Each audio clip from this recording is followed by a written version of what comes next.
আসসালামু আলাইকুম। আশা করি যে যেখানে আছেন সুস্থ আছেন। তামিম ইকবালকে ভারতীয় দালাল বলা সেই বোর্ড ডিরেক্টর এখন পর্যন্ত তার সিদ্ধান্তে অনড়। তিনি এ পর্যন্ত স্পষ্ট করেছেন তার এই মন্তব্য একান্তই ব্যক্তিগত, এখানে বোর্ডের কোনো নির্দেশনা কিংবা ইঙ্গিত পর্যন্ত নেই। তিনি এটি তার নিজস্ব এবং ব্যক্তিগত মন্তব্যই তিনি তার ফেসবুক পোস্টে জানিয়েছেন। তবে সেই ঘটনা সেখানে আটকে নেই। তিনি তামিম ইকবালকে যেই কারণে বলেছেন, তামিম ইকবাল বলেছেন আমরা প্রায় 99% আমাদের ইনকাম সেটা আইসিসি থেকে আসে। তামিমের এই ভুল মন্তব্যেই তিনি ক্ষেপেছেন। তবে তিনি পরিসংখ্যানগতভাবেও তিনি প্রতি উত্তরটা দিতে পারতেন, এরকমেরই মন্তব্য করছেন অনেকে। এবং তামিম ইকবালের সাপোর্ট নিয়ে যখন প্লেয়াররা বিভিন্ন মন্তব্য ফেসবুকে করছেন এবং কোয়াব যখন তামিমের পক্ষে, প্রশ্ন সেই প্রশ্নের আড়ালে তো আরও প্রশ্ন জাগে। প্রশ্নের আড়ালেই যখন প্রশ্ন জাগে, অতীতের স্মৃতিগুলোও তো টেনে আনতে হয়। বাংলাদেশের রাজনৈতিক অবকাঠামোর কারণে, রাজনৈতিক অবস্থার পরিবর্তনের কারণে একটা সময়ে যখন সাকিব মাশরাফিরা এ দেশ থেকে মোটামুটি বিতাড়িত, ক্রিকেট থেকে বিতাড়িত, সাকিব এখন খেলছেন IL-T20 লিগ, অথচ ফর্মে থাকা সেই সাকিব আল হাসান তো বিপিএলেও খেলতে পারতেন, কিংবা T20 বিশ্বকাপে বাংলাদেশের জার্সিটাও গায়ে জড়াতে পারতেন। যখন কোয়াব বলছে, কোয়াবের সভাপতি মোহাম্মদ মিঠুন বলছেন রাজনীতি এবং ক্রিকেটকে আসলে এক কইরেন না, আমরা ক্রিকেট খেলতে চাই, প্লেয়ারদের আসলে খেলতে দিন, বিশ্বকাপে যেন বাংলাদেশ খেলতে পারে সেই ব্যবস্থাটাই যেন হয়, এরকমেরই ইঙ্গিত তো তারা দিচ্ছেন।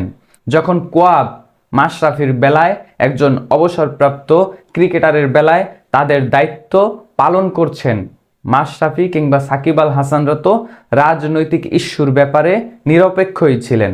যখন বাংলাদেশের রাজনৈতিক অবকাঠামোর পরিবর্তন হয় তখন তো এই মাশরাফি সাকিবরা নিশ্চুপই ছিলেন, নিরপেক্ষই ছিলেন, তারা তো ফেসবুকে কিংবা কোথাও কোনো মন্তব্যই করেননি। তাহলে ওই সময় যখন সাকিব মাশরাফিরা নিরপেক্ষ ছিলেন তখন এই কোয়াব কোথায় ছিল? কিংবা প্লেয়ারদের কোনো মন্তব্য করতে দেখা যায়নি, রাজনীতি এবং খেলাটাকে এক কইরেন না।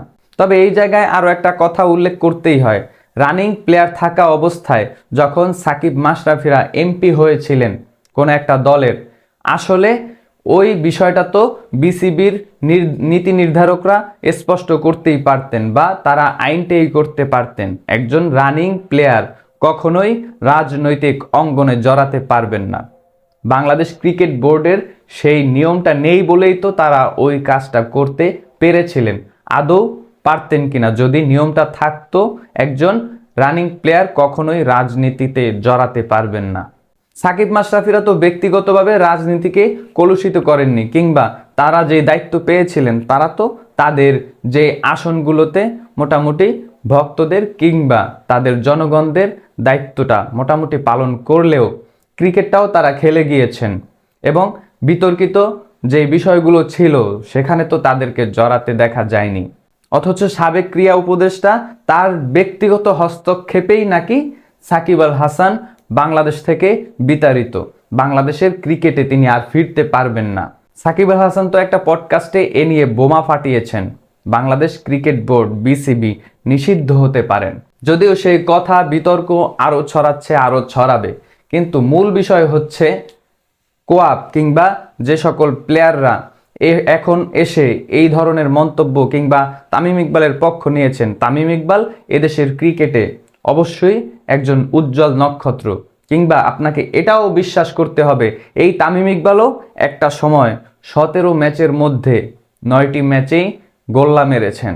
সেই তামিম ইকবাল তার কেরিয়ারটা এই পর্যন্ত আসতো কিনা, অনেকেই বলেন তারা নাকি পারিবারিক যেই প্রভাব সেই প্রভাবেই, খান পরিবারের প্রভাবেই তারা ক্রিকেটটা খেলে এসেছেন। তামিম ইকবাল যেই পরিমাণ সুযোগ বাংলাদেশ ক্রিকেটে পেয়েছেন সেই পরিমাণ সুযোগ এনামুল হক বিজয় কিংবা ইমরুল কায়েসরা যদি পেতেন, তাদের অবস্থানটাও এই তামিম ইকবালের অবস্থানের সমমান হতোই, এটা অনেকেই বিশ্বাস করেন এখন পর্যন্ত। তবে বিতর্কটা সেখানে নয়, বিতর্ক হচ্ছে অবশ্যই একজন অবসরপ্রাপ্ত খেলোয়াড়েরও পক্ষ নেয়া কোয়াবের দায়িত্ব, এবং তিনি যখন অপমানিত তার পক্ষ নেয়া অবশ্যই কোয়াবের দায়িত্ব। কিন্তু আমার প্রশ্ন হচ্ছে সাকিব মাশরাফিদের বেলায় এই কোয়াপ কোথায় ছিল, কিংবা যেই সকল ক্রিকেটাররা ফেসবুকে বিভিন্ন পোস্ট দিচ্ছেন, অবশ্য তারা কিন্তু রানিং প্লেয়ার, তারাও বিভিন্ন মতামত, তাদের মতামত তামিমকে নিয়ে ফেসবুকে পোস্ট করছেন। সাকিব মাশরাফিদের বেলায় তো সেই প্লেয়ারদের ফেসবুকে তার পক্ষ নিয়ে বা কোনো মন্তব্য করতে দেখা যায়নি, রাজনীতি কিংবা ক্রিকেটকে এক করতে। অথবা ওসমান হাদি, যিনি কয়েকদিন আগে শহীদ হয়েছেন, তার ব্যাপারেও তো তারা জাস্টিস ফর হাদি হ্যাশট্যাগ ব্যবহার করে কোনো পোস্ট করতে দেখা যায়নি। তাহলে এখানে তো প্রশ্ন থেকেই যায়, বাংলাদেশ ক্রিকেট বোর্ডে প্লেয়ারদের মধ্যেও কি আসলে কোনো সিন্ডিকেট কাজ করছে কিনা? আমরা তো বলে আসছি বাংলাদেশ ক্রিকেট বোর্ডে সিন্ডিকেট চলমান, কিন্তু প্লেয়ারদের মধ্যেও কি আরও একটা সিন্ডিকেট চলছে কিনা, প্রশ্ন তো এখন এখানেও। তবে বাংলাদেশ ক্রিকেট বোর্ড যে সিদ্ধান্ত নিয়েছেন ভারতের মাটিতে গিয়ে বিশ্বকাপ না খেলার, সেক্ষেত্রে বিকল্প ভেন্যু হিসেবে আমরা শ্রীলঙ্কাকে নির্বাচন করতে চাই, সেই সিদ্ধান্তকে 18 কোটি মানুষ তো সমর্থন জানিয়েছেন এবং ইতিমধ্যেই সকল জনগণের মন জয় করেছেন। বাংলাদেশ ক্রিকেট বোর্ড জয় করে ফেলেছে তাদের মন। তার মানে এই সিদ্ধান্ত অবশ্যই সঠিক। আসিফ আকবর যে বলেছেন আমরা প্রয়োজনে ওয়াক ওভার করব, সেই সিদ্ধান্তকে অনেক ভক্তরাই সমর্থন জানিয়েছেন। কেননা বিশ্বকাপে বাংলাদেশের ক্রিকেটারদের যেই পারফরমেন্স, সেই পারফরমেন্সে তো ভক্তরা সন্তুষ্ট নয়। কেননা প্রত্যেকটা বার তারা ট্যুরে যান, মার্কেট করেন, এই সকল বিষয়ে ভক্তরা বিরক্ত। তাদের খাওয়া দাওয়ার অভ্যাস নিয়েও ভক্তরা বিরক্ত। সেক্ষেত্রে বাংলাদেশ ক্রিকেট বোর্ড এই সিদ্ধান্ত যে নিয়েছে শ্রীলঙ্কার মাটিতে গিয়ে খেলার, সেই সিদ্ধান্তের ফলাফল আসবে আইসিসির যেই মিটিং, সেখান থেকেই আসবে। তবে বাংলাদেশ নিয়ম অনুযায়ী সেই আবেদন করেছে শ্রীলঙ্কার মাটিতে গিয়ে বিশ্বকাপটা খেলার। এখানে যদি কেউ ইনিয়ে বিনিয়ে বলতে চায় ভারতের মাটিতে হলেও আমরা ক্রিকেট খেলতে চাই, সেখানে তো 18 কোটি মানুষের বিপক্ষেই যাওয়া হলো। সেই কথার প্রতি উত্তরে যদি কেউ কিছু বলতে চায় বলতেই পারে, হয়তোবা তিনি একজন বোর্ড ডিরেক্টর, তিনি যদি অন্য কেউ হতো সেই বিষয়টা একটু সহজ হতো। তবে একজন বোর্ড ডিরেক্টর হয়ে এই কথাটা তার সাথে যায় না এবং একজন ক্রিকেটারকেও এই ধরনের কথা যায় না, সেই বিষয়টা তো আমরা সবাই মানি।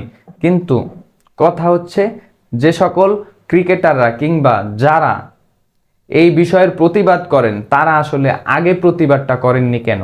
অন্যান্য বিষয়ে তাদের অবস্থানটা ছিল না কেন? প্রশ্নটা এখানেই। আপনার কি মনে হয়?